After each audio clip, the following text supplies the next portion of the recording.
Seth, where'd Miss Tammy go? I can't start class without giving her a heart. Oh, you're hiding behind our W. Okay, I can't think of an insult. We'll go ahead.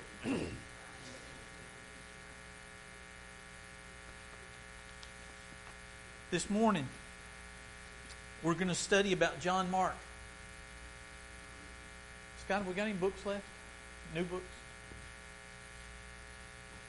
We're going to study about John Mark. If you'll remember, what we're studying is minor, with quotation marks, minor Bible characters. And it seems like every lesson we have stressed that these people aren't minor in importance. They're minor in the fact that they're not mentioned many times in the Bible. And usually when they are mentioned, it's a pretty short blurb. If you need a quarterly, Scott's got some in his hand. He's coming down the aisle, and if you'll raise your hand, he'll get one to you. The author says, let me just read you what the author said. Their being minor is no judgment on their relative merits or even on their long-term contribution to spiritual things. Now, we studied about Dorcas last week, and Dorcas was not an unimportant person to her community, but she wasn't mentioned in the Bible much. We didn't know about her life from beginning to end and that type of thing. But she did, obviously from the love that these people showed when she died the first time, she was important to them. So she wasn't a minor character to those that she helped. John Mark, who we're studying this morning, is a whole different minor character. Let me ask you something that I didn't think about and I didn't write down, but what's the most famous thing you know John Mark for? What? Quitting. Is that what most people think of John Mark for? Is that the word that comes to mind? It was in my case. What's the most important thing John Mark did, in your opinion?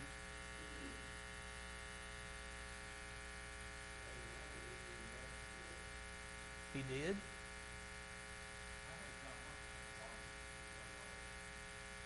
And we're going to talk about that. We're going to talk about the relationship.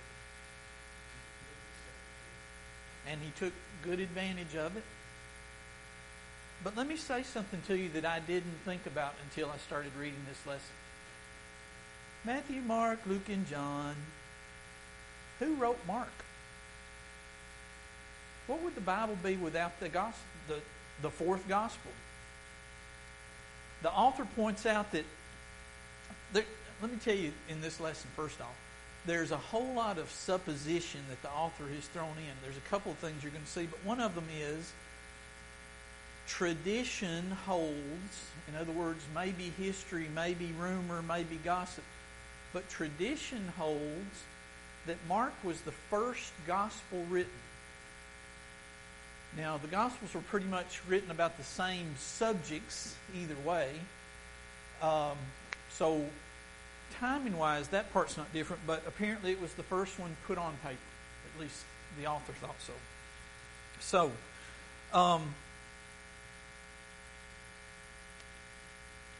Another thing John Mark did, we're going to read that I hadn't thought about, is we're going to read how his family provided resources to the early church.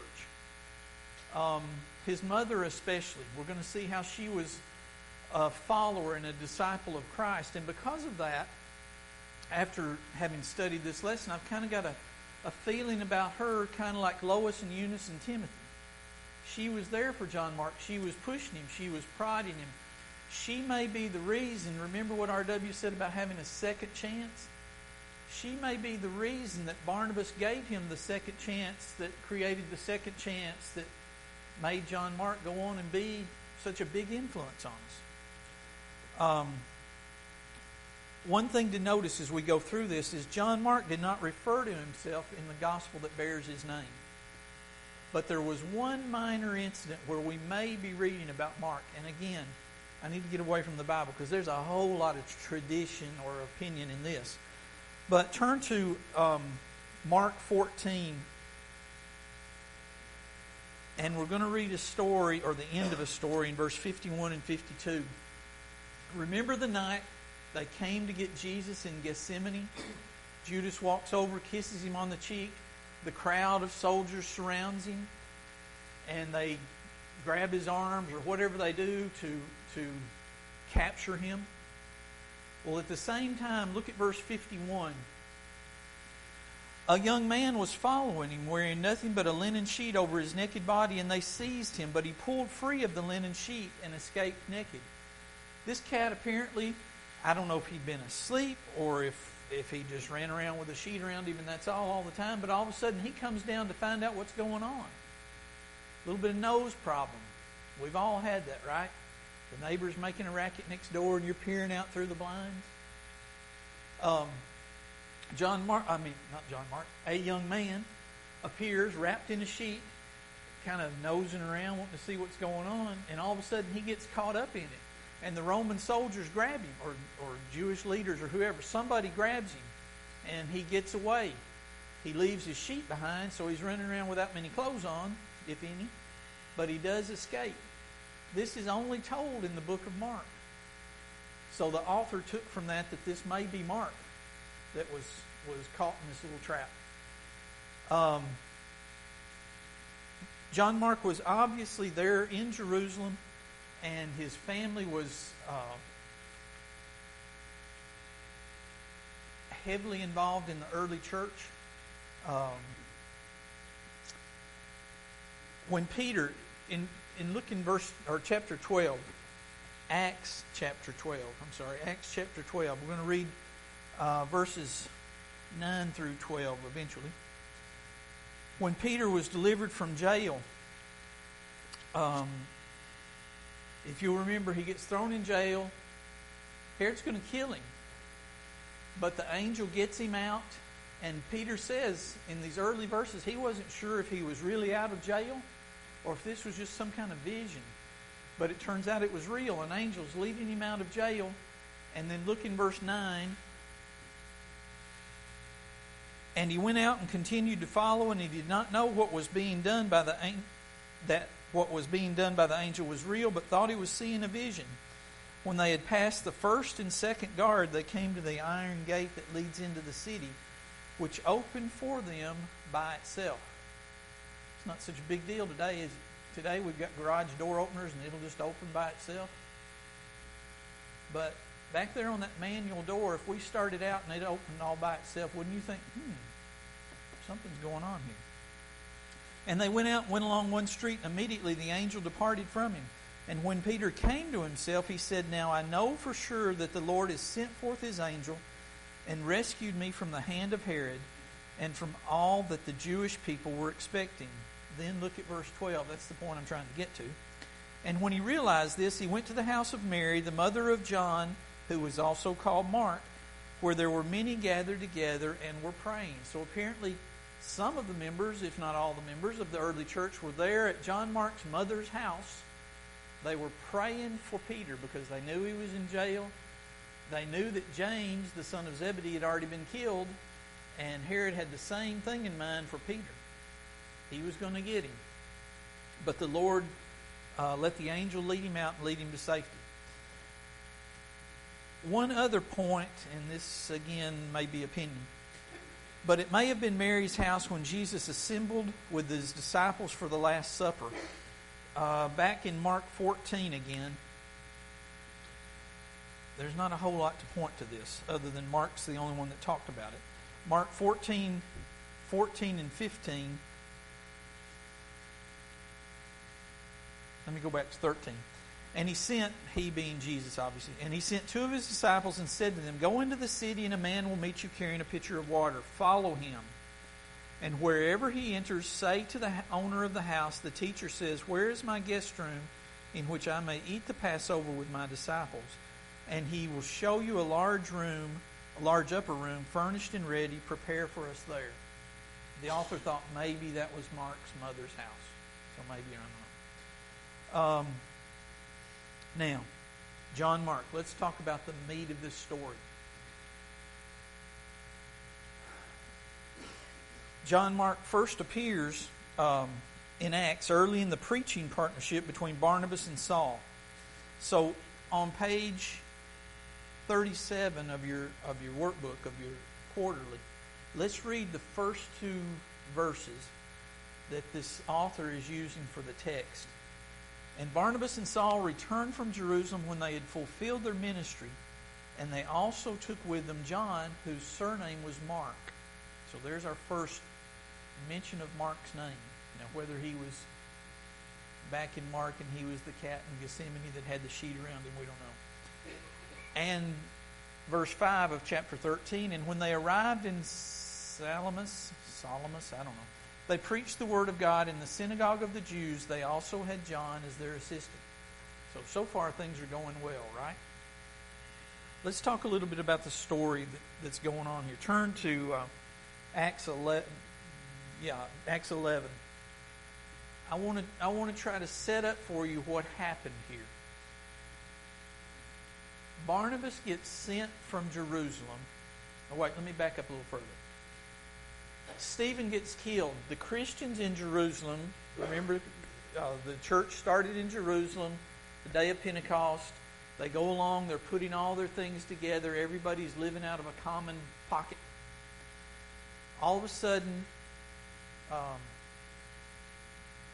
who did I just say got killed? Thank you, Stephen. Let me tell you what dementia feels like. I can show you right here. Stephen gets killed, and the church spreads. They go running for it. Some go to Antioch. Some go other places.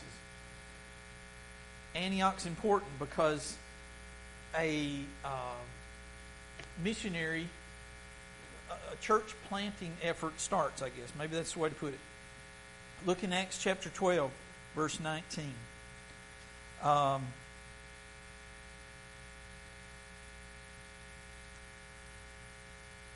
is it not right? Acts chapter 11, verse 19. So then those who were scattered because of the persecution that occurred in connection with Stephen made their way to Phoenicia, to Cyprus, and to Antioch, speaking the word to no one except to Jews alone. But there were some of them, men of Cyprus and Cyrene, who came to Antioch and began speaking to the Greeks also, preaching the Lord Jesus. And the hand of the Lord was with them, and a large number who believed turned to the Lord. The news about them reached the ears of the church at Jerusalem, and they sent Barnabas off to Antioch. So obviously, the word spreads. There's a movement started in the city of Antioch, and the church at Jerusalem, the leaders decide, hey, we better send somebody along just to make sure it's not an Apollos type deal where somebody's getting taught wrong. So we'll send Barnabas. He's very enthusiastic and he's a good teacher apparently, so we'll send him along to get the work started there and make sure everything's going okay. Verse 24, for he was a good man full of the Holy Spirit and of faith, and considerable numbers were brought to the Lord. So obviously it's a successful effort. Verse 25, Barnabas needs help. So he goes to Tarsus, and he finds this man named Saul. Where's the last place we heard of the man named Saul? Wait, before the road to Damascus? How about if I say it that way? He was holding the coats for him to kill Stephen, right? Stephen's the one who got killed that made the church blow up and go to different cities. You see God's hand in all of this. But anyway, Barnabas goes to Tarsus. He finds Saul. He brings him back to Antioch. And they're there 12 to 18 months, a long time it says. The church grows. Sometime during this period, they get word from Jerusalem, Judea, it's referred to in another place, that Judah, that the Christians there, and the people of the church there in Jerusalem need help, financial help. So Antioch gathers up a bunch of stuff, and they send Saul, I guess I should say, and Barnabas, send them as emissaries back with these gifts to the people of Jerusalem. While they're at Jerusalem, they talk to the leaders of the church. They tell them what's going on in Antioch. They may or may not have told them, hey, we're calling each other Christians over in Antioch. But either way, they meet with the church. They're built up some more. And they go back to Antioch to work more. And when they go back, that's Acts 12:25. Barnabas and Saul returned from Jerusalem when they had fulfilled their ministry, and they also took with them their John, whose surname was Mark. It turns out John Mark is a cousin or nephew or some family member to Barnabas. So, takes him back. So that's where we hear John Mark coming up. It turns out that sometime during all this,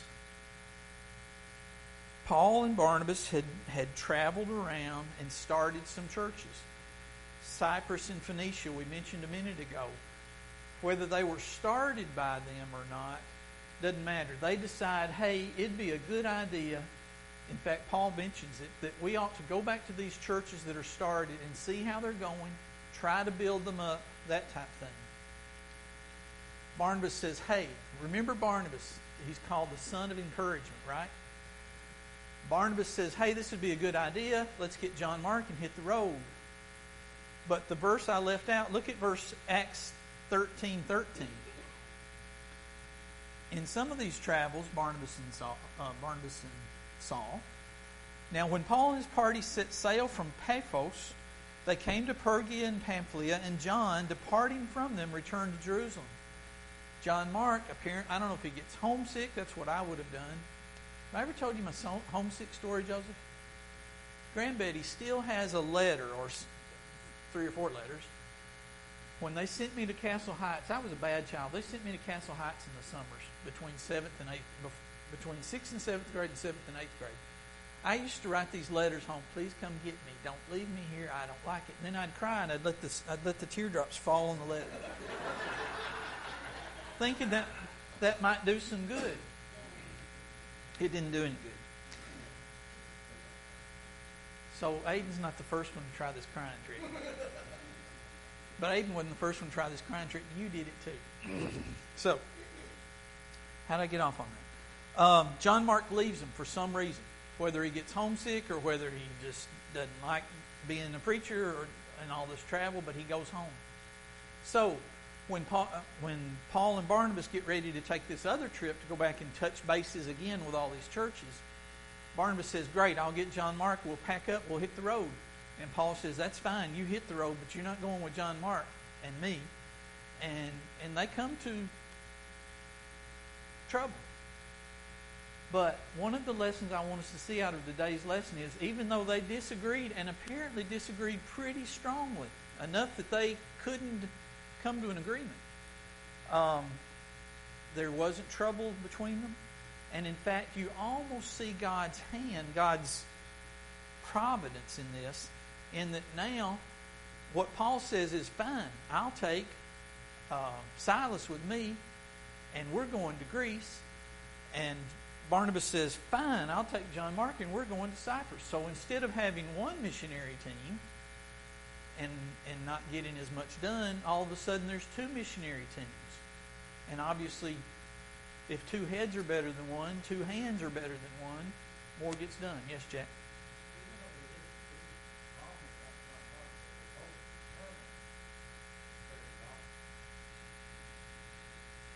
And they did.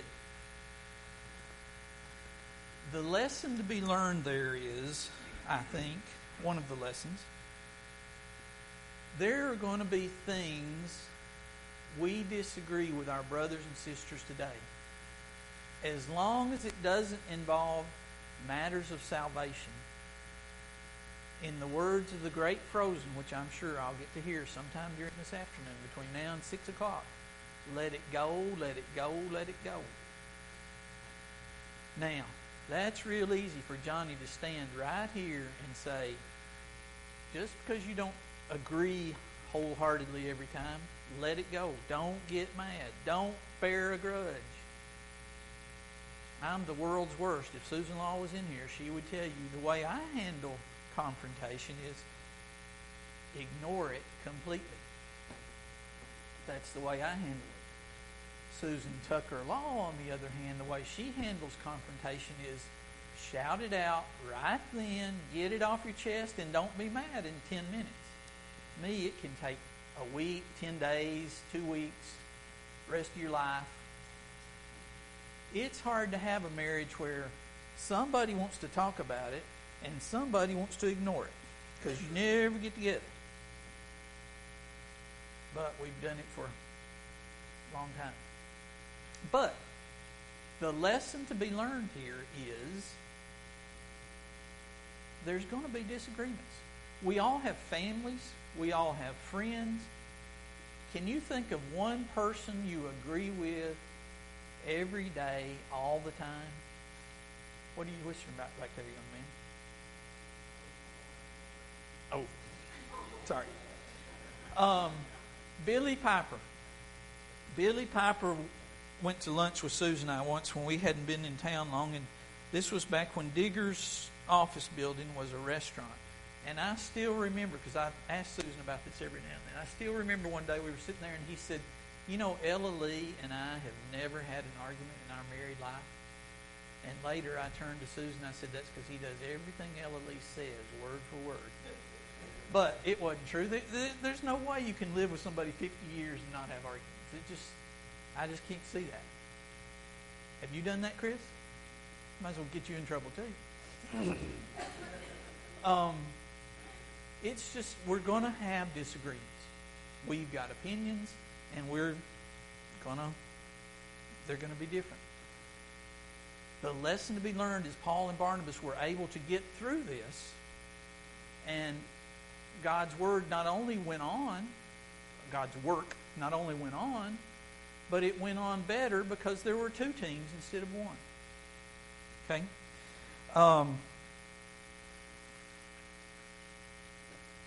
Now, let's look back in our quarterlies, page 37 again.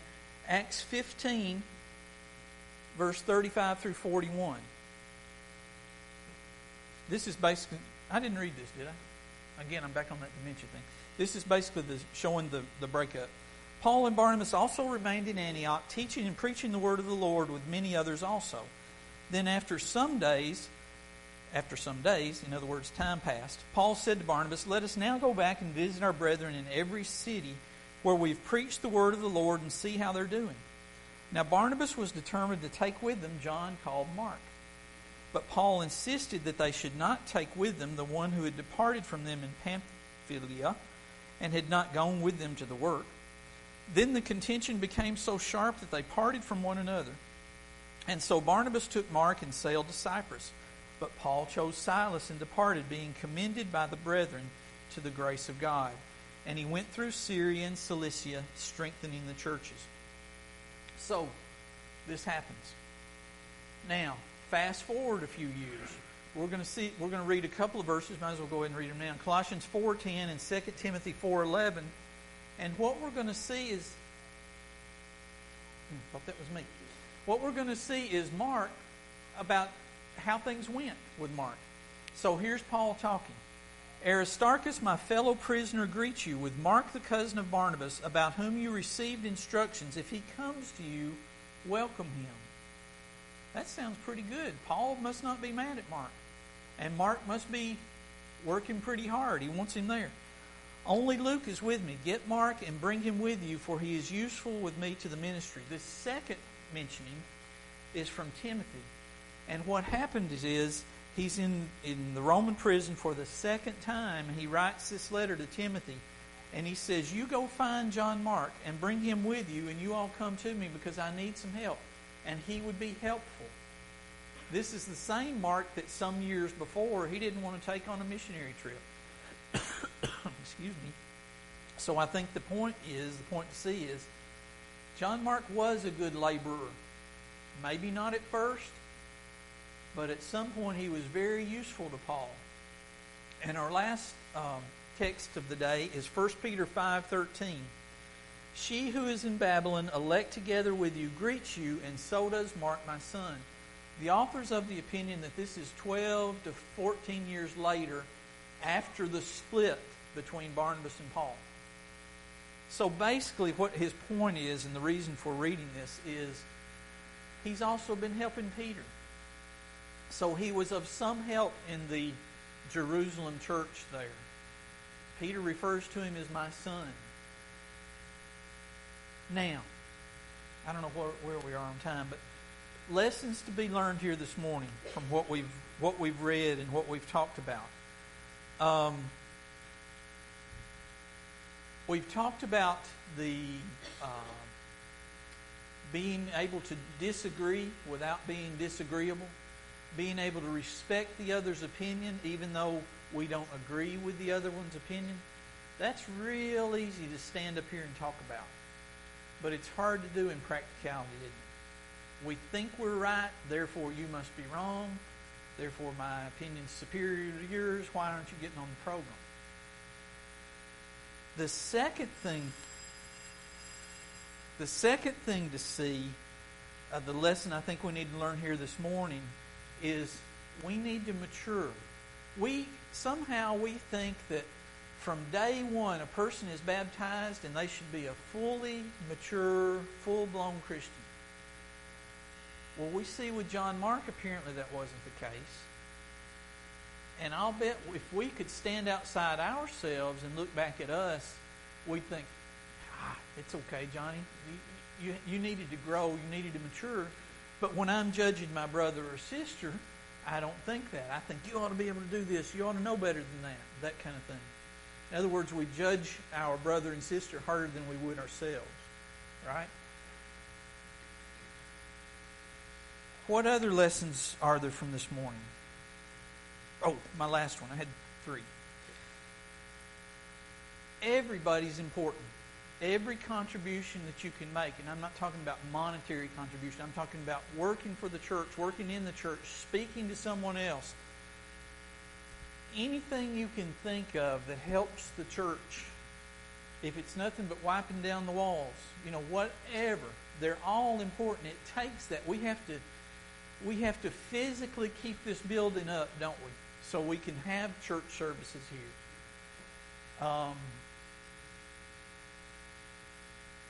What if Jeff Whited didn't show up this morning or yesterday or whoever it was that turned down the thermostat? Would you like to sit in here and it being 82 degrees or so? There's just not a job you can think of in the church that's not important. This morning, what if they hadn't... Ladies, you all that are on the list to prepare the communion, the month you're down, are you not absolutely just paranoid that you'll forget? Because I am. I'm not on the list, but I know somebody that is, and when she's on the list, I spend a month saying, hey, have you prepared the communion? You been to church yet and prepared the communion? There are no little jobs. It takes them all to make the church work. Okay, I appreciate you coming today. I appreciate you putting up with the foolishness, but Mark was an important character, even though we've labeled him as a minor one. What if there were just 3 Gospels? There are details in the book of Mark that aren't in the other 3 Gospels. So it was important. And think about how we use the Gospels to spread the word about Jesus. He had a great influence. Sir?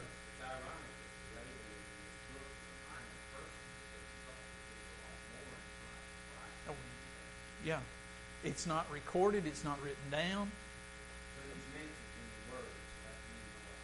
Exactly. Okay, appreciate you being here.